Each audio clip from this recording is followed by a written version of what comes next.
All right, we're back with another chat. Corin's World. I'm not gonna front. I'm a little nervous this time, man. I got a Oh, come on. I got Come a top on. top celebrity that is sitting with us today. No. I'm very appreciative. I'm very fortunate that you're such a nice guy. Um, Justin Appreciate it. Jackson of the LA Chargers is on the chat today. He is a complete renaissance man. For people that don't know, he is a top star NFL running back. He is also super intelligent. He is very politically active. He is, I guess you can say, and this is a bad term, but on the right side of things. So people are a fan of yours. So Justin, I know I want to keep this quick because I'm appreciative and respectful of your time. You're not like some of my friends that are just bumming it around. I got all the time in the world. Um, so I feel pretty fortunate to have known you. I feel like before your whole political, like not outburst, but just you've came on the scene in the political world pretty hard. And Mhm. you've been a fan of Kyle Kalinski's, who's a friend of mine. And when we were in LA, we had linked up and we had gotten to meet. We went out for some food and we spoke. You were talking to Kyle. I got to just understand who you were as a person. Um, Mm. I think other people are starting to learn about you a little bit more outside of the football player. How has it been seeing a different side of people that don't just know you for football, but now are starting to understand you as a person who sees things politically different and all that stuff? Yeah, well, first off, appreciate you having me on. And I don't know if you remember, it was the first time I saw you was at the Texans game. Yes. You were on the sideline. And I ran, you called me over, and I was like, wait, this guy looks familiar. And I was like, oh my God, that's like Kyle and Corey. Like, yeah, I've watched this, I've watched the podcast. So it was funny just to run into you, and then yeah, it was awesome. Getting food and sitting down and talking with you guys, and I think that type of dialogue is it's so great because I know you when such people over YouTube and over TV or whatever, and you see these people, you either kind of put them on a pedestal or you just kind of know them through secondhand, but you can actually sit down and have a conversation with people, get to know them, like you said. Hmm. I think it takes you in a relationship and dynamic to a whole nother level, and it's nice to have those type of open dialogues and really get to know people like you were saying. So I appreciated that, and I had a really good time. And like you said, yeah, that was before the whole. I mean, I had tweeted some stuff before, but obviously that near tweet kind of blew up, and that kind of took the my following politically outside of football to a whole nother level. But yeah, it's been interesting, man. Like people, I think a lot of times just see athletes as like not robots in a sense, but like a lot of times athletes only talk about sports.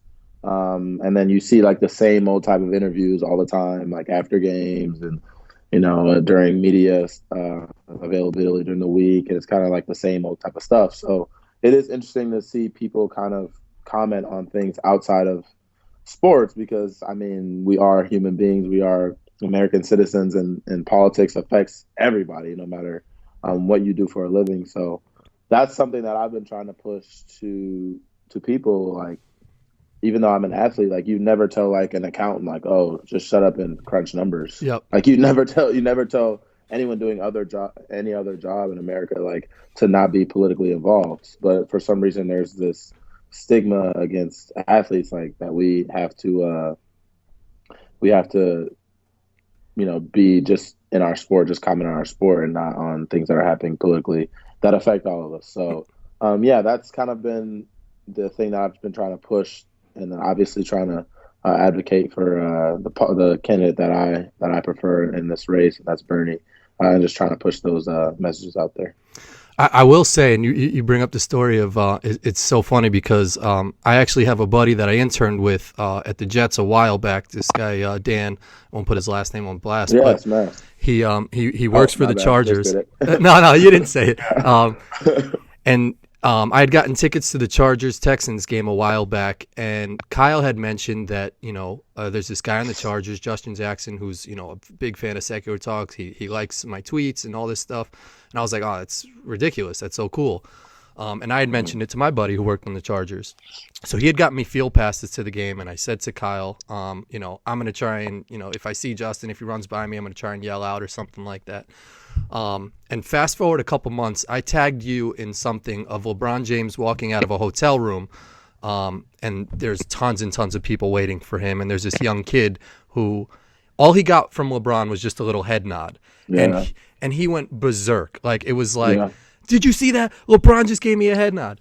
And so fast forward, or to rewind back to the Chargers game, you're warming up. You're just looking so swagged out. You got your gear on and everything. And I yell Justin, and you make eye contact and you come over. And just to put it in perspective, and I don't know if you realize this or not, being an NFL athlete, like, those moments are just so cool, and like, it's so impactful to like me, who like, just, I don't know, has such a different light from what I see than yours, and like you said, I see on TV, everything seems glamorous. It's top hotels. It's, you guys travel on the road. So I personally feel that there is something with celebrities that, people tend to listen to what you guys have to say a little bit more, because you do have this platform that is so powerful. So speaking to that, like you said, I've always seen athletes sort of be reserved in their answers. They give the same answers. They're very robotic. Yeah. Why do you feel that more recently athletes have become more vocal and are really not afraid to maybe stand up to owners or the league that they play in, and are really starting to voice their opinions on social issues a little bit more? That's a really interesting question.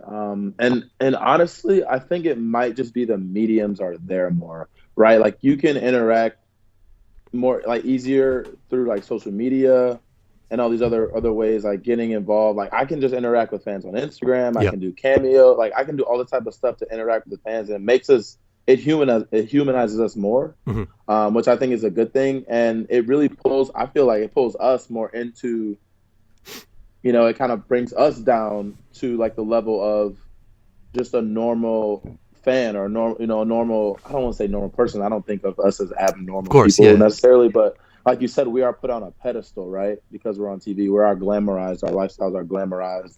And obviously with like Instagram and everything, and everyone puts their best foot forward on Instagram, right? So it just makes us seem like our lives are just exorbitantly better than everyone else's. Of course. When in reality, we struggle with things, maybe not financially that other American citizens, but mentally and emotionally and physically. We're athletes, always struggling to perform, and there's so much pressure and stress. Like, we struggle with all that stuff too. So I think it just, through social media and being able to interact more with the fans, it brings us into their circles more, which I really, really love. And I feel like I can interact with fans about struggles that they may be having.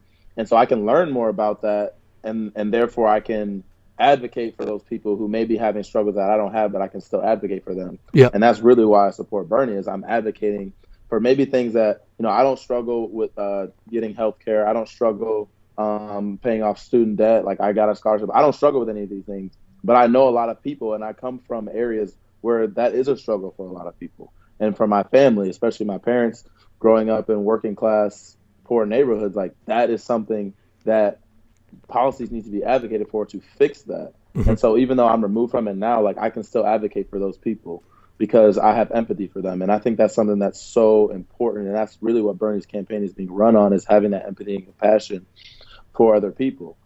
And so that's why I really love doing this. That's why I really love speaking out and speaking up and speaking truth to power to help those that don't necessarily have that platform or that voice, other than their vote, which is something that obviously everyone only has one vote, right? But if you have that platform, you can influence other people into, advocate. You can influence other people into this camp, into this movement. And that's something that I'm trying to do. Yeah, I think that's amazing. And it sounds cheesy, man, but like, I got the chills when you said that a little bit, because I feel the same way about Bernie, and not to make this a whole Bernie fest, because I want to learn a little bit more about you and yourself too. But obviously it's super important with the elections coming up, and how politically engaged you are. And I've started to get involved a little bit more with Kyle being my best friend. I think what you said, Bernie put an Instagram thing out, and it was a comparison of Trump and him. And Trump was like, "How would you define a successful presidency?" And his was victory, Right. which is just not the right thing, because you play a game as a professional, and yes, obviously you want to win, but at the end of the day, football is not the end all be all, So whether you win or lose in the football game, there's a bigger picture. There's other people that are affected. Bernie's answer was compassion, which you just mentioned. And the way you speak just makes you like sound so humble, and I try to live my life the same way, also, which I feel like everybody should, is just, and we saw this recently with the whole situation that happened with Kobe Bryant, for a day and maybe 2 days or 3 days after, everybody, regardless of color, politics aside, you saw this with politicians tweeting, except for Buttigieg, who probably doesn't even know who Kobe Bryant is because he mentioned he plays on the field. he's on the field, yeah. So God, he's a robot. It just goes to, it just, I think Bernie's the type of candidate that he's so humble, and I really think he cares about people, and he wants to see people do well, and he understands what the problems of our country is, which a lot of other candidates, they might say they do, but their voting records don't show it. Right. So I agree with you 100%. Something I wanted to ask you, and I have this here next to me, I got when I went over there. Hey, let's go. Little Northwestern hat. So for people that don't know, and like you mentioned, I guess there's always a perception around athletes that, they're just these big jocks that don't have a college degree or whatever. You have a college degree from Northwestern University, which is super prestigious school. Why a lot of athletes, don't finish school and they end up going back and getting their degree or something like that. Why was academics so important to you? And how did you balance, because I'm sure Northwestern doesn't give you sugar-coated classes. No. Why was how was academics instilled in you so like that it was such an important value? Fundamentally, for me, it's really about my family. So my dad is an engineer. He left home at 18, moved from Detroit to Chicago, and paid his way through school or got loans. He's still paying off those student loans, by the way. He's going to be 50. Crazy. So he moved at 18, went to engineering school. He became an engineer. And then my stepmom is a forensic scientist. Wow. For the Illinois State Police. So like I have really strong academic roots. And really for them, like for my parents, the way for my dad to get out of, that working class, poor neighborhood that he grew up in was with his mind. He didn't play sports or anything like that. Like that's how he got out, and that's how he made a good life for myself and my siblings. And they always said, and my stepmom always instilled it in us, like, have a plan B. And she would always support our sport dreams and our athletic dreams. But she always was the one pushing like academics. Whenever we got on the honor roll, got A's or whatever, like she was the one pushing for that, and she was the one extremely excited about that part of it. And then when I chose Northwestern, like she couldn't be more happy because she knows the type of prestigious academic school that is.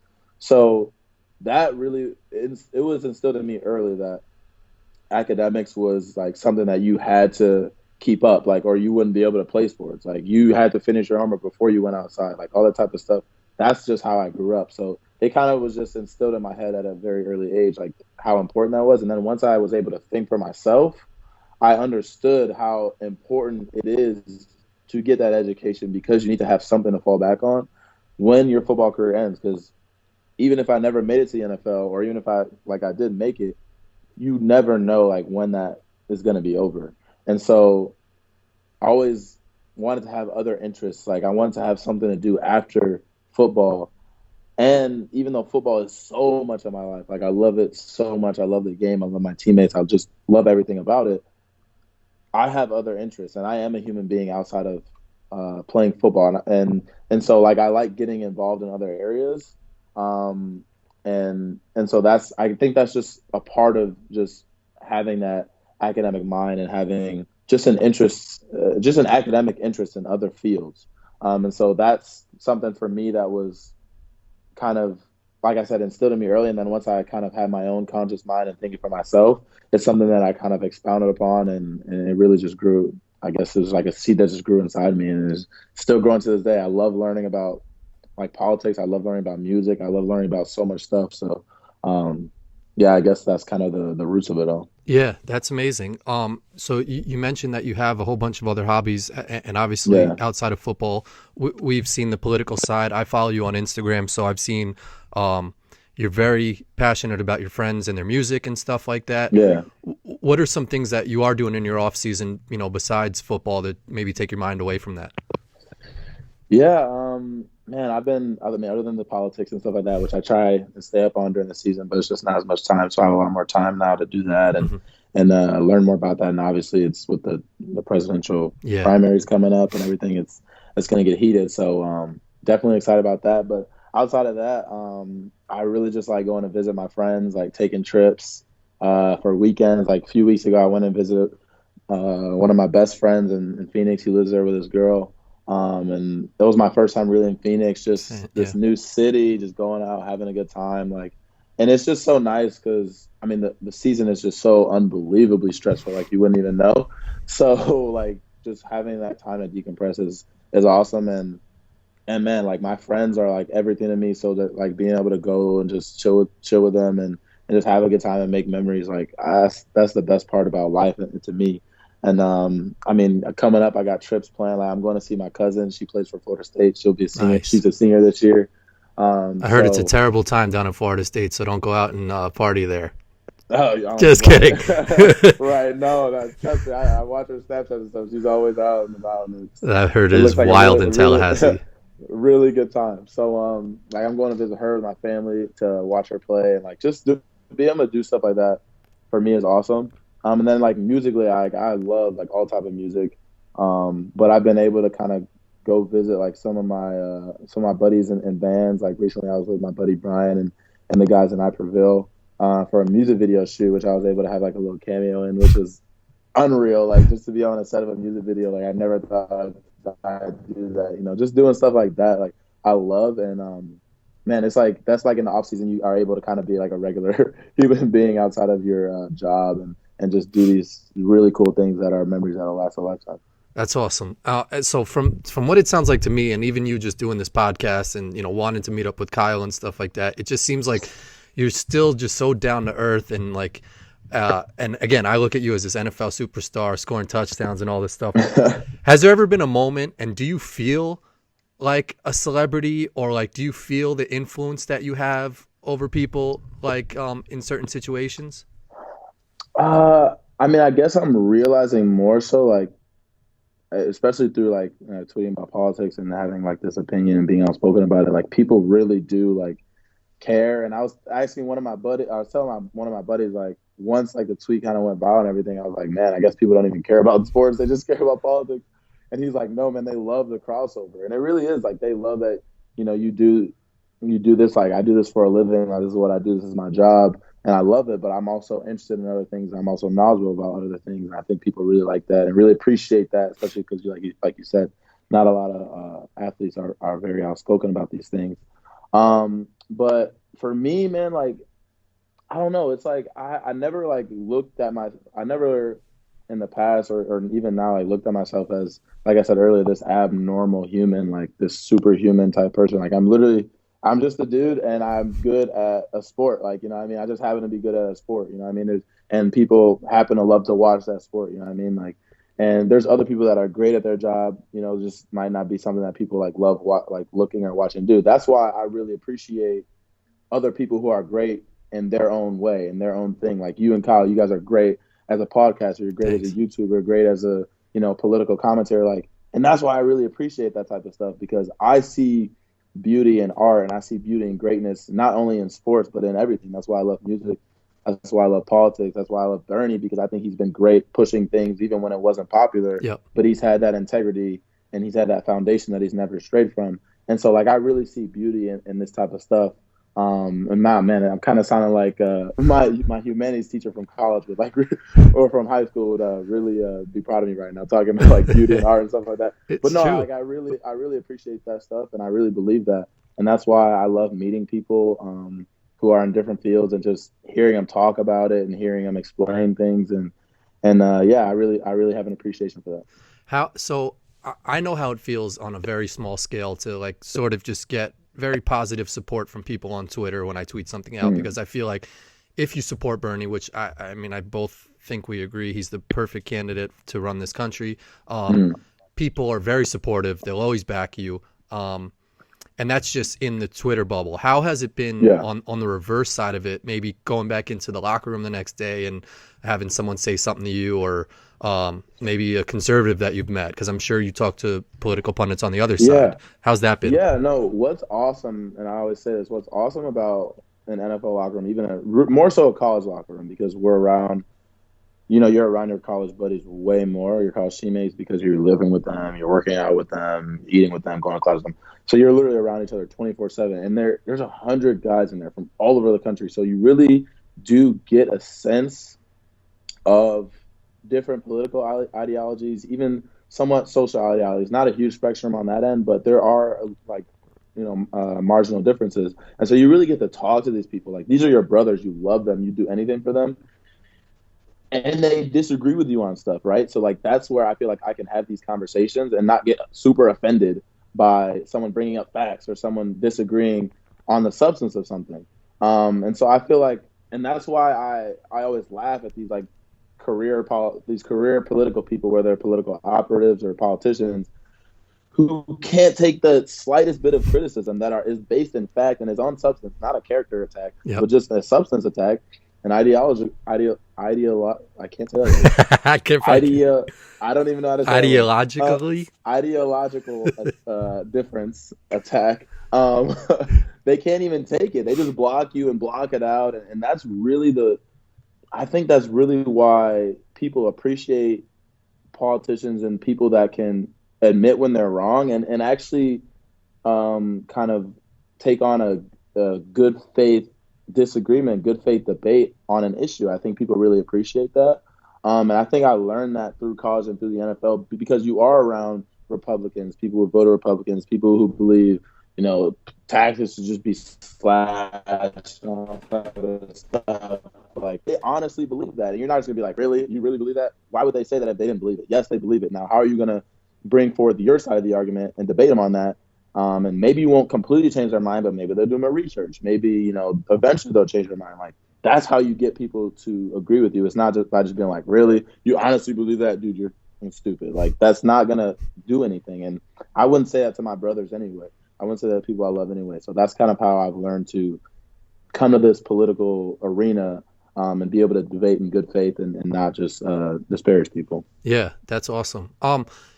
Can you see how, and I'm sure you're probably in a different maybe pay bracket than I am at my level or whatever like that, but can you see how some people can start to get skewed to think more conservatively or something like that? Yes, and it's funny you bring that up, because like there are definitely people that I've come across, whether it's on my team or other teams, who it doesn't matter their race.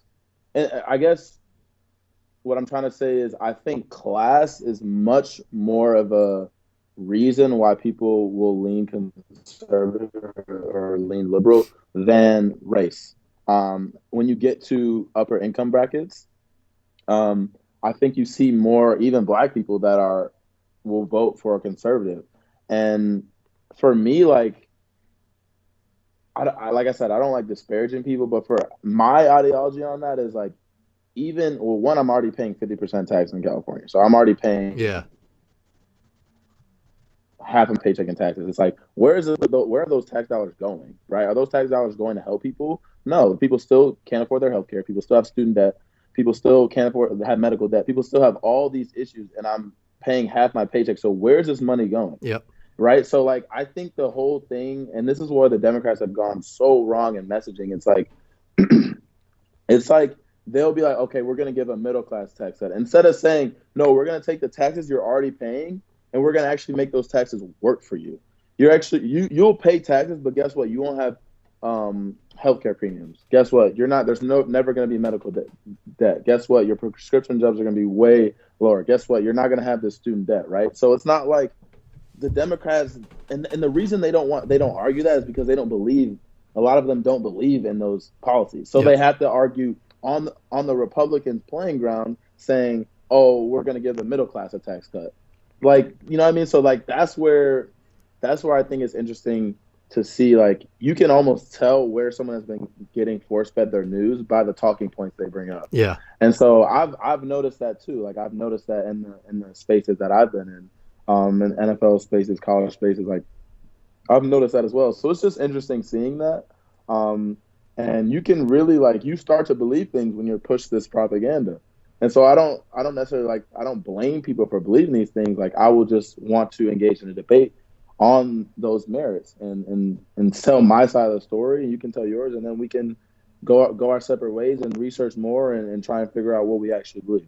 Yeah, that's awesome. I've found I've done okay because I sort of just verbatim say the stuff that Kyle says on his show, and it sort of does okay It for me. works, man. It works, and Yeah, I I, think because he's great, you know. he is awesome, man. And I think I think he provides the information in a way that is just digestible. You Yeah, know, there's a couple curses in it. It sounds relatable. It sounds like you're actually yeah, listening to someone that, you know, he's confident in the way he says it.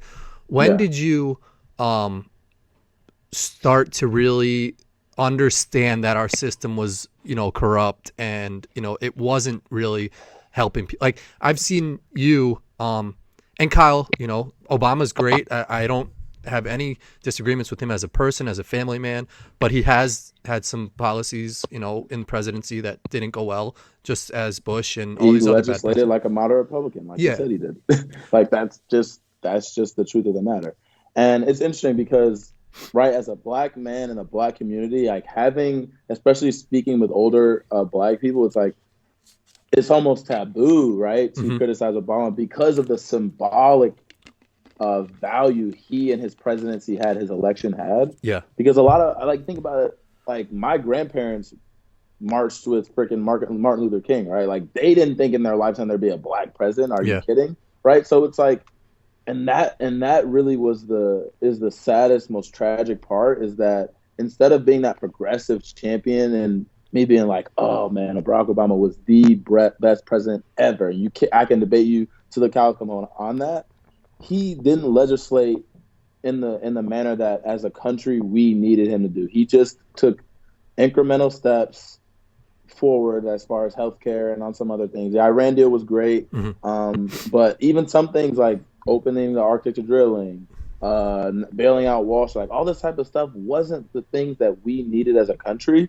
So it's tough to engage with people on that because, right, we have Trump now, and it's like, well, of course you'd prefer to go back to an Yeah. Obama type, but like we need to move forward. We can't just be like, oh, let's go back to that, because people were still really struggling back then, and that's the reason we got Trump. You don't just get Trump if everything's going great. Like Yep. people aren't like, oh, F it, let's just, our life's going great, but let's just roll the dice and vote for Trump. You know what I mean? Like that's not how it works. So It's that is a tough. Go ahead. Yeah, no, I was just gonna agree with you. It's tough, like the way we live now, to even provide any type of criticism to anybody. You know, everything like either has to be everybody has to be perfect, Yeah. or everybody has to be a terrible person. And the way Right. we advance as people is like you need criticism. So like I used to get a Yeah. test back, and it would be like B minus or something, and like there'd be some notes on it like do better at this, do better at this, and I would be Right. pissed. But like that's how I knew how to get better. You know, like Obama Right. did some great Exactly. things, but if we don't point out some of his flaws, just as we did with Bush, just as we did at every other president, we wouldn't be better. We wouldn't get a candidate like a Bernie Sanders or something like that. Right. Knowing how like political correct, everything is. Do you ever get nervous with putting out a tweet or saying the wrong thing, or like maybe, it's the same thing with Hillary Clinton, like that we were just talking about Obama. Like it was Yeah. taboo to say anything bad about her because she was a woman. But like, and once you criticized her, you were a sexist. So like, Right. how, as someone who has like power behind a tweet or in a press conference, how do you, be proactive and be on top of social norms and all these stuff happening Yeah. without, saying the wrong thing? Yeah. I think a good rule to operate by, and it's funny, but I always punch up. Like I'll never punch down. Like never. Because when you're punching down, you're taking advantage of people with very little voice and very little power, right? If you're gonna punch, you punch up. So that's kind of the foundation I always start with. And then it's like I don't say anything that I don't in my heart believe. And I don't have any malicious beliefs towards any sect of society, no matter what demographic or whatever. Like, I have no ill beliefs towards anyone. Like, I know people that are of all creeds, all colors, all sexualities, all everything. Mm-hmm. So I would never say something to disparage marginalized groups, particularly because I'm in a marginalized group, right? Yep. So I think it's a little bit easier for me, and even the candidate I support, you can try and rail any insult against them, but guess what? We have receipts from years and years and years that will prove whatever you're trying to throw at him wrong. Yep. And so I can feel confident throwing my support and advocating for him and for the policies that I feel will help this country, because it is a populist movement, which means that the majority of the country agrees with me. So I don't have any fear tweeting these things out, because guess what? The majority of the country is on my side. I'm not tweeting out any conspiracy theories, any controversial things. I'm tweeting everything out that's based in fact, and that is of a popular opinion. It's just sometimes not what popular for someone in my space or in my stature to say that. So once you get past that hurdle, it's like, I'm just saying things that everyone already believes. Can you see how media outlets can misconstrue something you say and try to turn the narrative on a story? I don't know if you've seen it with an athlete that you played with or something. Yeah. Oh, yeah. I mean, like, if you just look at the Kaepernick thing, right? Like, yeah, the whole thing was taken away from the protest. What was he protesting? He was protesting police brutality and unarmed black men being shot by police officers, which is an epidemic in this country. Like, that's just statistically a fact. And he was protesting that, and it got hyper partisanized, especially with Trump tweeting about it. It became a partisan issue, and the whole narrative was taken away from what he was actually protesting for, and that was against police brutality. So, like, yes, a narrative can definitely be spun out of control. But what I always try and do is I try and be very precise and surgical with my words. And like I said, I don't say anything I don't believe. So I'm not saying things that I won't back up later, right? I'm not saying things that I'll have to apologize for later, because I truly believe these things. And like I said, I'm never punching down. I don't disparage right-wing voters. I don't disparage Trump voters. I don't call them all racist, because there's not 63 million racist people in this country. A bunch of people that voted for Obama voted for Trump. They're not racist. They voted for a black guy. Yeah. Then people that didn't vote for Hillary were sexist, but what if you vote for Jill Stein? Yeah. She's a woman. Yeah. Like, you know what I mean? So, like, you can't win. Disparage people, right, for their vote, for why they voted. There's certain people, the most important thing in their life was their job. They don't have one, or their job was shipped overseas, and Trump said he was going to bring their job back, so they voted for Trump, because Hillary wasn't telling them that. She wasn't giving them anything. Yeah. And so they rolled the dice and said, the one candidate that actually came to my state and talked, I'm going to vote for him. And so, like, you have to understand that. And I think this was something to understand, especially having my political awakening after the election, was that no, everyone that voted for Trump isn't a racist. Everyone that voted for Trump doesn't hate black people or hate gay people or hate is Muslim. Like, you know what I mean? These people are voting because something in their life is so pressing on them that one candidate spoke to and the other didn't. Yep. And that's why they voted for him. Yep. And so I think you just have to have that compassion and empathy and understanding. And that's why I'm advocating for Bernie, who is going to alleviate a lot of those stresses of those people that ended up voting for Trump for those reasons. Yeah. Right? And like Kyle always says, there's voters that are too far gone, and there's a bunch of gettable voters, and you have to go after those people. Yep. And if you can't get the too far gone, guess what? There's going to be it's two parties. There's going to be people that are going to vote Republican. You're not going to get all of them. Of course. I want to go back to one thing you said, and you don't have to answer this or not, but you had mentioned the Kaepernick situation. Being an active player in the NFL, has it ever crossed your mind to take a knee and do that on the sideline, or is there such a stigmatism with that like it's almost like you can't do that? I actually think I'm fortunate at this point, because I wasn't in the NFL when that happened, and that's definitely a tough decision to make because of everything that was surrounded it. You know what I mean? It almost became something like, if you did it, it wasn't even the narrative you were trying to push out was going to get so drowned out by the media that it almost wasn't even worth it at that point. But I think at this point, like, his protest has taken hold, and like I don't have to take a knee to to go out on the record and advocate for, the protests he was making and the changes he was trying to make in the society, I feel like I'm privileged enough where I don't have to actually do that act to still fight for that and bring and shine light upon that. So I guess that would be the best answer I could give you on that. Yeah, yeah. No, I appreciate even, answering that. So you have, and I appreciate your time. So I don't know if you still got a little bit of time. Good. Okay. Yeah, you're good. I don't know if I got the answer of when you started to understand that the political system was broken. If you can sort of break that down for people. I kind of went on a diatribe about something else. Really for me, and I'm really the only thing I'm upset about is I missed the 2016 primary. Like I wasn't.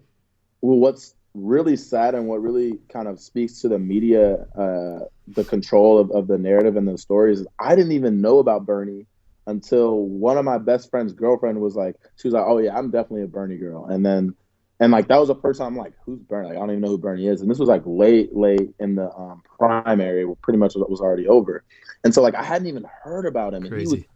He was filling stadiums, getting all these votes. Like, and I hadn't even heard about him as admittedly not a politically active person, but like, of course I heard of Hillary, I heard of Trump, Jeb, like I heard of all these people, but I hadn't heard of Bernie. Yep. And so like, I'm really mad I missed that, because that's something I definitely would have supported. And I think it would have gotten me to learn more about it quicker. I think you've done a good job. Just let me add in there real quick of picking up to speed where we're at. Yeah, I tried to learn fast. But I think it was definitely during the election. Like I was trying because I knew I obviously didn't want Trump, but I was trying to tell like one of my roommates like why he didn't know he was going to vote for, like why he should vote for Hillary, and I was like trying to tell him, and I didn't know any like substantive policy reasons or anything like that. I basically just was like what you see on mainstream news is like character type of. She's a female. Like she's a female. She's not Trump. She's a Democrat. Like all these like surface level bullshit. Yeah. That is not a real reason why you should vote for someone. It was basically like why you should vote against Trump. That's basically my whole ideology. Yeah. And so you couldn't learn anything on cable news. So I finally found these independent and progressive news stations where I'm like, wow, like they actually did a 25-minute segment on Hillary's policies or Trump's policies or Bernie's. But like, I'm like, well, I really like this. Like, I really like learning about this stuff, like we were talking about earlier. And so that's kind of how I got down that kind of path to my progressive nature now. And I'm really appreciative of guys like yourself and Kyle and TYT and Jimmy and Rational National, Intercept, like all these progressive news stations that actually cover real issues and speak to real people's issues in real life and how we can fix that with certain policies. Yeah, I agree with you 100%, man. And I've seen it. I didn't see how obvious it was until just recently, with the whole Bernie stuff, where the way they script the questions on the screen at the debates and everything being like against Bernie, why are you opposed to this? And it's just like such negative slander, and the fact that they don't put his name on polls, and it's so glaring that it's hard to explain to people that are still like. I get mad at my sister for like liking a Hillary tweet or something like that, because it's just like, why? Like, she's so corrupt, and it's like she was a part of this. So like, even as much as if you knew about Bernie back then, the system was so corrupt. And I'm even worried. Are you worried that the DNC is going to do something this time to maybe hurt Bernie? 100%, 100. And this is what I was just thinking in my car the other day. If Bernie gets a majority of the votes but doesn't get a plurality, and the DNC screws him with superdelegates, I think there'll be an uprising, and I will be on the streets. Like, I swear to God, I will be on the streets with everybody else. I'll be with you, protesting like we're gonna shut that down. I swear to God, because like they are literally taking democracy out of the hands of the Democratic electorate.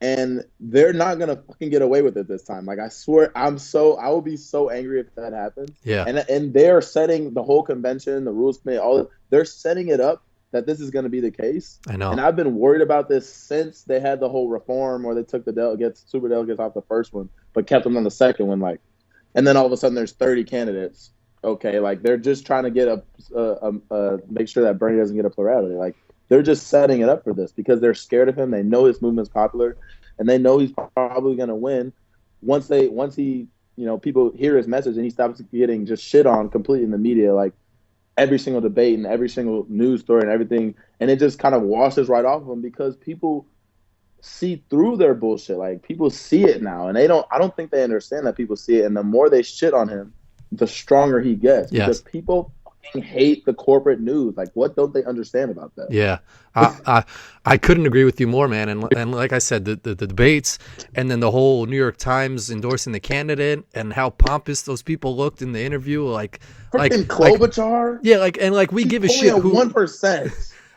It's very frustrating, what are you doing, bro. It's very frustrating. I hope it doesn't happen. And I've got just a couple more questions for you, but how do you see this playing out? Do you think Grant, if things don't get rigged, Bernie has a lot of steam right now. It seems like he's picking up a lot of momentum in all the states. Texas is huge. How do you see things playing out? He's gonna win, and he's gonna win because he's gonna win Iowa. He's gonna win New Hampshire, and then he's gonna get.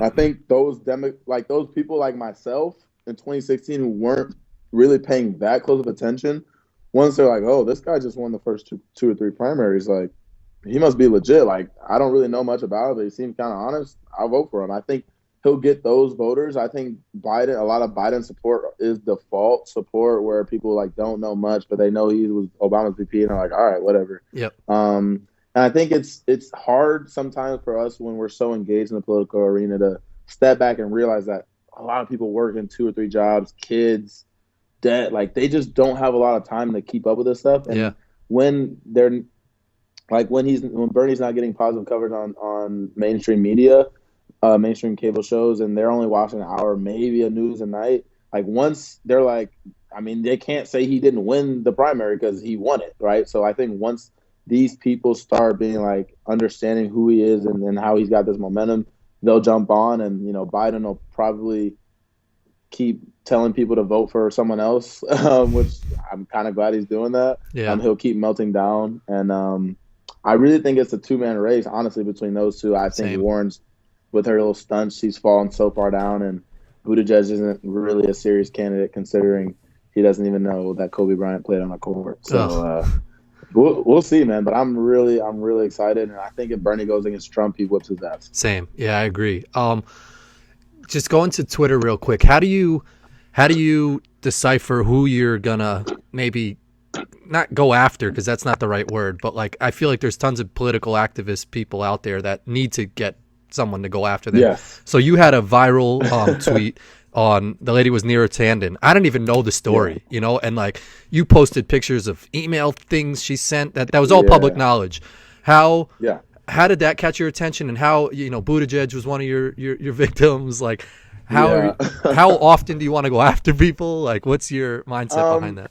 Look, I 100% trying to stay positive, but there's just sometimes when these figures like Neera, like this Jason Johnson guy who's always on MSNBC, or Chris Hayes, who does good work, but sometimes it's just like the whole thing after 2016 where he was like talking down to Susan Sarandon and Josh Fox, like, just like being like, are you really voting for Bernie Sanders? Like, what do you get out of this? Like type of stuff. Like, I hate that, you know what I mean? Because like I said, they're punching down.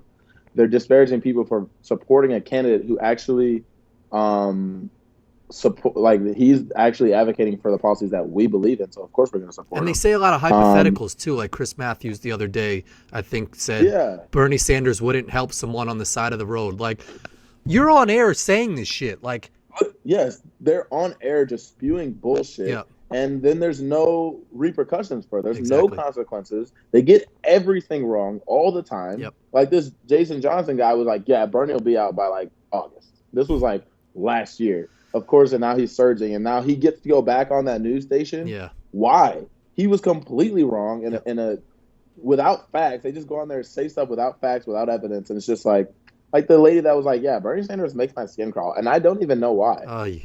Or this is the type of stuff. Who the lady that could judge the facial expressions or body language between him and Warren, and she was talking to the. Oh my gosh, yeah. She literally sounded like she was on 4chan or something. Like just like Yeah. what? Like she was just going. Like she sounded like she was on speed or something. But Like, what are you're you so right talking that about? like for sports, performance actually matters. So like you do really well, so you get more Right. playing time. So like that's how you Yeah. know you can take the NFL serious. You know you can take the Chargers coaches really caring about their Mm. careers, because it's like Justin scored a touchdown. Justin's performs every time he gets out on the field. We're gonna give him more burn. You could tell, like Right. sometimes I see it with ESPN and like Woody Page and all these Skip Bayless and all this shit. It's just like they say the most bogus shit, and same thing with CNN, Fox News. But you're right, they keep inviting them back because it's Yeah. clicks, it's eyeballs, and they know That's they're all it is. bogus. So it's like you could just tell that that's a fantasy, phony world.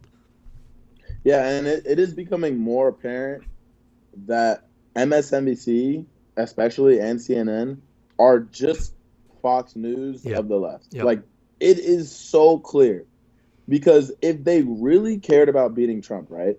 Why would they not all coalesce behind the candidate that has the most diverse coalition, the most money, the most supporters, the most donations? Why would you not coalesce behind that guy if Yep. you really cared about beating Trump?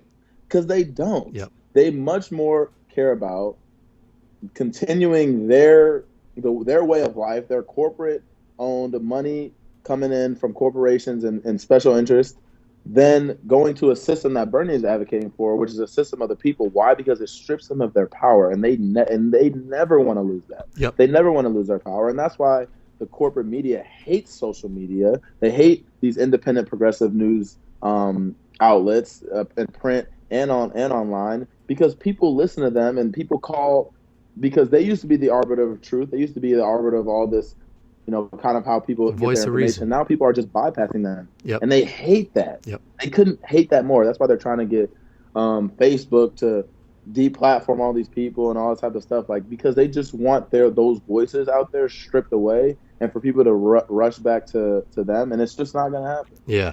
For people that don't, for people that just follow you on Twitter, that sometimes I go onto Twitter sometimes and I just tweet out just a whole bunch of bullshit, but sometimes I'll try and like be like, oh, this tweet might be the one or something like that. So when you get like a viral, really big time tweet, can you compare that feeling to, because other people have had that on Twitter, can you compare that to scoring an NFL touchdown? Oh no. Well, scoring a touchdown is, I guess you could say, like, for someone who maybe doesn't have a lot of followers, it is like scoring a touchdown because it's really, really difficult. So getting a viral tweet is difficult, and scoring touchdowns is really, really difficult. Yeah. So I guess it is comparable in that way. For me, it's like when a tweet goes viral, it's like, oh, that's cool. But like whether it goes viral or it doesn't, like, I'm saying what I believe. I mean, I'm putting out there what I believe, and so it's like if not a lot of people like it, it is what it is. I mean, maybe it'll go viral later. Who knows? But I'm not like. I think the key is like not tweeting things hoping it goes viral. Yeah. It's like just tweet what you believe, and Yep. maybe it'll reach a lot of people. And sometimes it just takes the right people to retweet it. You know what I mean? Like the near tweet, like Yeah. it had a bunch of like huge people retweet it, like Aaron and Kyle and all these, huge people, huge following, and that's why it went viral. So I guess you just gotta say stuff that you truly believe in, and maybe other people will like it too. Yeah, true. No, that's good advice. Couple last questions. Being so savvy about the way you think and your mind and all this stuff, do you worry about mental health and concussions and all that CTE stuff with playing NFL? Personally, I don't, and you really can't. I think you definitely can't play scared. You can't play thinking about that stuff because then you will get hurt. Of course. Legit. But I know I've seen like Chris Borland. He was a really, really good linebacker, and he retired early. After like 1 or 2 The seasons. guy in the Panthers. Luke retired. Kuechly just retired. So I think if you're starting to feel like that's becoming an issue for you, definitely you should definitely, like, I think life is so much bigger than this game. Yeah. So definitely like take care of yourself first and foremost. For me, I've never had a diagnosed concussion. Like very fortunate for that. A lot of it, I just think I don't take a lot of very clean shots. I don't know. It's just my game. Shifty. So I personally never really worried about that. God, for me, it's my legs. You know what I mean? For me, it's just making sure my legs stay healthy. But it's definitely something that I think is good that the league has taken an initiative to be much more careful with head injuries because it is so important, and we've seen cases like Junior Seau and The Aaron obviously Hernandez. Aaron Hernandez and everything. So I'm glad that and I think as a league, we're trying to take care of each other more too, because we know this is what we all do for a living, and we all love this game. We all want to play it as long as we can. And so you see when people nowadays, when people like see that someone's down and the ambulance has to go, the stretcher has to come out, like people are very devastated, especially if they did it, like they're heartbroken, because you never do that intentionally, or at least I think 99% you never do that intentionally. And so when it happens, it's just a part of the game, and you have to move on. But I think we definitely try and take care of each other for sure. Yeah, that's a good point. I've seen that. Being a big basketball fan, it's almost like you guys are a family, whether or not you're on the same team, and no one wants to see. Exactly. You all know how much work goes into it and how hard you guys are training, so you don't ever want to hurt somebody in that aspect. Exactly. A two-part question: how do you see? I'm sure a lot of doors have opened with you becoming more politically active, with opportunities of people asking you to come on a podcast, or Cenk, I saw, said come out and campaign with him. How do you see your political maybe career unfolding after football or something like that? Have you thought about that? I have, and it's tough, and that's why I have so much respect for these people that are running for president, running for Congress, all that type of stuff, because like that's a grind, man, day in, day out. Like that's a grind, and for me, a lot of times I have to kind of, like, I haven't tweeted about politics in a few days. Like I just have to take a step back sometimes, kind of like decompress, so I don't like mentally go crazy. So I think and obviously I have so much other stuff going on right now, so I can't put 100% into like just into being online and speaking all the time on this stuff. So and then, like you said, I have a lot of interview requests and stuff like that, and try to be selective with it, because I don't just want to do 30 interviews. Like I just don't have that much time. You know what I mean? But I think maybe afterwards, obviously, when I have a lot more time, we'll see. I don't know if I'll ever, kind of jump into a race. I have no idea. I haven't thought that far. My stepmom always says that she sees me running for Congress or something like that, and I don't know. It's kind of weird because that's not my crowd. You know what I mean? Like I think being like kind of on the inside, that's really not my crowd. It never has been. I disagree, so man. I just see all the people that gravitate to your tweets, and all the support that you get from people is so positive. And I got to meet you, and even just talking to you now, you have an energy that's very positive, and thank you, man. I appreciate that. I enjoy, I guess I want to call this a friendship, but like, I enjoy just for sure. Talking to you. For me personally, how do you see your football career evolving? Because I know I follow football. The Chargers have 3 running backs. They're all very good. You, Eckler, and Melvin Gordon. How do you see your football career progressing? It's wild, man. In this game, like, you never really know. In this league, in this business, you really never know. Like, I have no idea, what our room's gonna look like come spring, even. Because there's literally everyone in our room except me and Troy Maine are up this year. So it's like we really don't know what our room's gonna look like, and it's tough because you really become so close with these guys, and they become your brothers. And in college, you're gonna be with them for 4 or 5 years. You know what I mean? But in this business, you really don't know. And our really, really good friends aren't with the squad anymore, and it's tough, man. So you really just got to try and, especially in the offseason, just focus on yourself, man. Focus on getting better. Focus on getting your body right. And yeah, that's like, and it's weird because I think a lot of times, like, people on the outside sometimes might view like players as like being cocky or being like overconfident, like loving yourself too much. But you have to, man. You have to in this business because it's so cutthroat, and there's so many good players, and the difference between making a team and not making a team and being a contributor on a team is so small. Yeah. And so, like, that's why you really just have to focus on yourself, man, and just support your teammates, like whether they're with you or they, are looking to get paid more and go somewhere else. Or I'm always you're amazing with that stuff, man. I'm always, man, just supporting my guys because, like, look, I know going to a different team, it's a tough decision to make. You never like leaving your brothers, but it's a business, man, And you really have to be loyal to yourself first and think of everything after that, because that's just how this business is. So right now I'm just focusing on myself, man, focus on getting better. I'm, working out, getting my rehab, and just trying to just make sure I could be the best, Justin Jackson come springtime. Yeah, that's awesome. What I saw this a while ago, an article that was just almost like, wide receivers sometimes tend to get paid more money or something like that because they Yeah. are cocky and they are, the loudest one. They get the most microphones in their face or something like Yeah. that. Being They're a most humble, marketable, yeah. like a humble dude like you, and knowing, just appreciation for relationships and probably management and ownership, where it's like you got to be a little cocky and be like, yo, look at all the times I touch the ball and do this. But also, like, Yeah. how do you balance that? Yeah, no, that's interesting.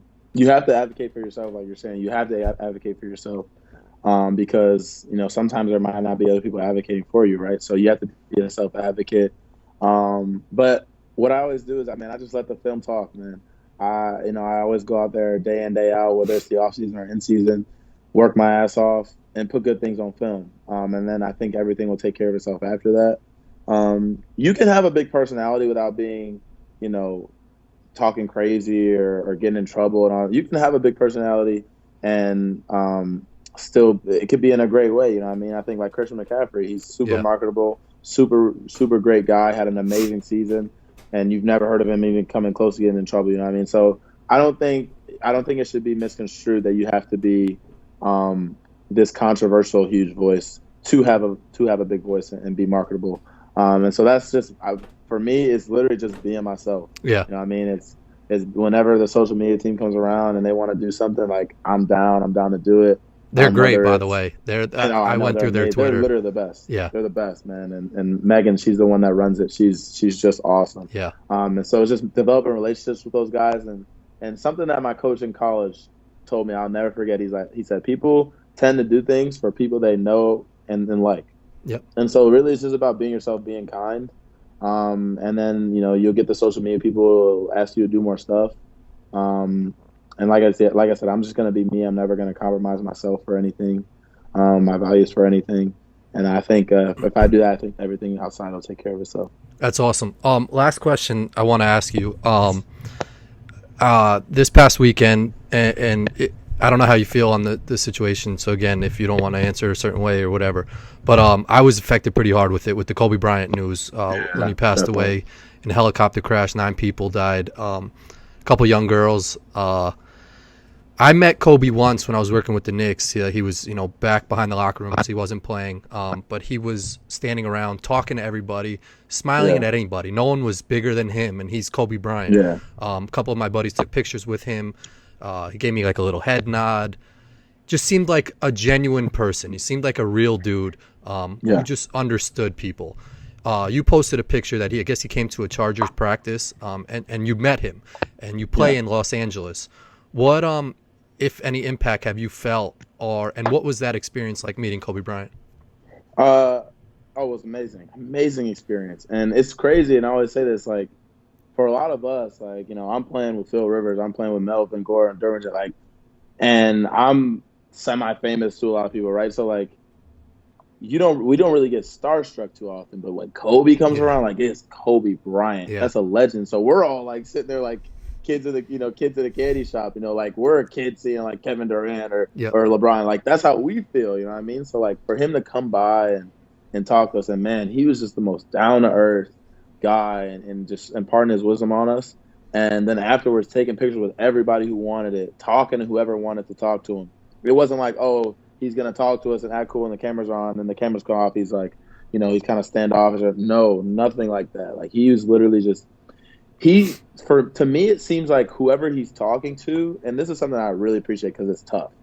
Whoever he's talking to, he's giving his undivided attention to. You know what I mean? And for an athlete, that's tough because, you might not be having the best day, right? But that might be the only time somebody's meeting you, and you might be their idol. Yep. And so you want to provide that experience for that person because that might be the only time that they have an impression of you, that they get to see you. And it's tough to do that with all the time. Like he's Kobe, he has to do that every day. Wherever he goes, he has to do that. Yeah. But for him to do that with just the way he went about his business and the way he just talked to people and how down to earth he was, how humble he was, being one of the, if not the best player ever Yeah. in a sport. Like, man, that's just so awesome, and that's, I think, something that's very inspirational of him, and that's why I love the most about him was off the court, man. He was doing so much advocacy for women's basketball, and he was mentoring Yeah. probably hundreds of athletes, and he was doing all these different things, just pushing so much positivity in the world. So, and that's what I think, that's why so many people were so hurt and touched by it, because he had, he put so much of himself out there in so many different areas. And so all of us felt like we knew him, even if we didn't. You know what I mean? So that's what made it just so sad and tragic. Is there like can you feel like a sense of like gray cloud in the LA area? Oh, definitely, 100%. That's just a piece, that, he was literally the epicenter of LA, right? Yeah. And for him to just be gone, and like, it's just almost like there's a piece missing here, you know what I mean? And he actually worked. His office was in the building we work in. Oh. Like, there's kind of like a corporate side, and he had his own office there, and I'd drive past his car every single day. Like, oh, Kobe's here, you know what I mean? And now it's just like, it's not there. Yeah, it's wild. And it's just, man, it's just tough, man. It's just tough. And he meant so much to so many people, and especially in the city. And I think all over the world, there's a little bit of a great crowd. But when you're at the epicenter of it in LA, it's going to be even heavier. Yeah. I will just say to wrap this up and to tie a bow back on to what you had mentioned in the beginning of me seeing you at the football game. What you do in just doing that, the way that I'd said I'd yell Justin, and you're getting ready for an NFL football game, and you came over for a second, and you knew who I was, and me being the dickhead I am, I asked to take a selfie, and you're like, real quick, man, like, and you took the selfie, but like, people don't understand, for people like you and other athletes, like, you could have had a bad game. You're thinking about the Houston Texans. There's so much going on that, like, we don't think about as fans. So even just when you like someone's tweet, just whoever, you like my tweet, or you like a response that someone puts, like, hey, Justin, I'm a big fan, and you put a little heart on that, man. It means so much to people, and the stuff you do with giving your cleats away to people that come to your practice and stuff like that.